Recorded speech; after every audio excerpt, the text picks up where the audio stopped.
Hi guys, good evening. It's me, ang Bisayang vlogger, Madam Kim. For tonight video, magluluto po tayo ng tinulang manok. Ayun, ito po ang ating mga kasangkapan sa pagluluto ng manok guys. Ayan, syempre lagyan natin ng mantika, ang kawali, tapos lagyan po natin ng bawang.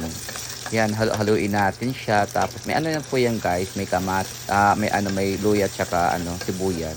Ay, haluin natin siya guys, ganyan, sa pagluto, 'di ba? Tapos ilagay natin ang ating manok. Yan po guys, lagyan po natin ng manok yan.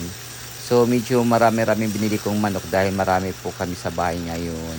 Andito po yung aking mga alagad, fresh from Surigao, yan, aking pinsan.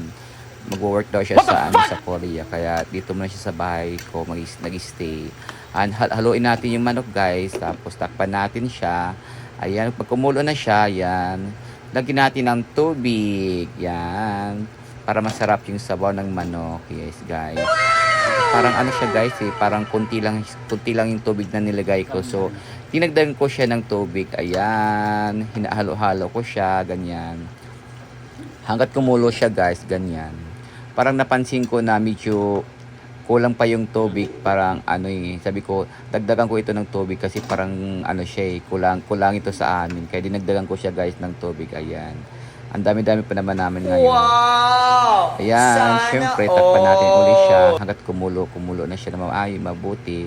Ayan guys, nilagyan natin siya ng sayutis. Yes, syempre ang tinulang manok kailangan may siya, sayutis, pangpasarap din siya guys. Ayan, dinamihan ko rin ng sayutis yan, the request ng aking ambisyosang yaya. Ayan, ganyan guys, haluin mo siya.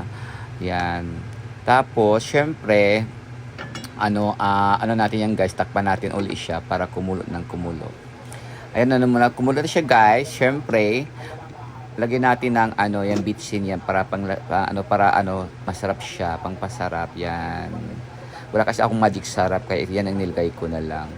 At syempre guys, dagdagan natin ng patis. Yan, sabi nila lagay ko ng patis daw para sumarap. At inilagay ko rin siya ng tanglad guys, siling birdie, ganyan, nakpan ko din siya, ganyan. Pag kumulan siya uli, so guys, iba yung pag-trip ko pagluto sa tinulang manok. Nilagyan ko siya ng kuan guys, kanang pichay, tapos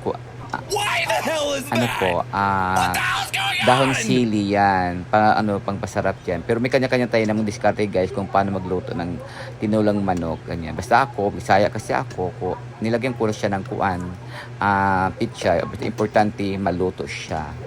Hapuna, ayan, malapit na siya maluto guys, haluin natin siya ganyan. Kung anong lasa, tikman natin nga guys kung lamig na ba yung luto natin, kung pwede na ba siya. Ayan, sarap na daw. Yan, thank you guys.